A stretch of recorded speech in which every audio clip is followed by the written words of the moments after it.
পশ্চিমবঙ্গ বাউরি সমাজের এক বিশাল জনসভা অনুষ্ঠিত হলো মেজিয়া হাই স্কুল মাঠে। বাউরি সমাজের মানুষদের মধ্যে শিক্ষার প্রসার ঘটানো, ঐক্যবদ্ধ হয়ে সমাজের সার্বিক উন্নয়নে ভূমিকা রাখার আহ্বান জানানো হয় এদিনের এই সভা থেকে। সভায় উপস্থিত ছিলেন বাঁকুড়া জেলা সহ বিভিন্ন জেলার বাউরি সম্প্রদায়ের প্রতিনিধিরা এবং সংগঠনের কর্মকর্তারা। পশ্চিমবঙ্গ বাউরি সমাজের কর্ণধার ও শালতোরা বিধানসভার প্রাক্তন বিধায়ক স্বপন বাউরি বলেন, বাউরি সমাজকে আরো এগিয়ে নিতে এবং শিক্ষার আলো প্রতিটি ঘরে পৌঁছে দিতে আজকের এই সভার আয়োজন করা হয়েছে। আমরা চাই বাউরি সমাজের প্রতিটি মানুষ স্বাবলম্বী ও সচেতন হোক। সরকারের কাছে আমাদের জোর দাবি, বাউরি সমাজকে সংরক্ষণের তালিকায় এ ক্যাটাগরিতে অন্তর্ভুক্ত করা হোক। সভায় বক্তব্য রাখতে গিয়ে বক্তারা সমাজের তরুণ প্রজন্মকে শিক্ষার প্রতি আগ্রহী হওয়ার পাশাপাশি সমাজের ঐক্য রক্ষারও বার্তা দেন। উপস্থিত সাধারণ মানুষ উচ্ছ্বাসের সঙ্গে সভায় অংশগ্রহণ করেন এবং বাউরি সমাজের উন্নয়নের পক্ষে একসঙ্গে কাজ করার শপথ নেন।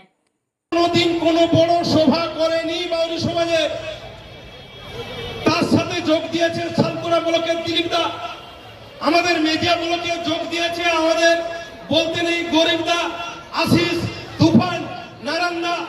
মেজিয়া ব্লকের এক ঝাঁক নেতৃত্ব যারা বেশ কিছুদিন ধরে পরিশ্রম করে এই সভাটাকে সাফল্যমণ্ডিত করে তুলেছেন, আমি তাদেরকে ধন্যবাদ দেব। এই বাউরি সমাজের আজকের ঐতিহাসিক সমাবেশ আমি তাদেরকে উৎসর্গ করলাম।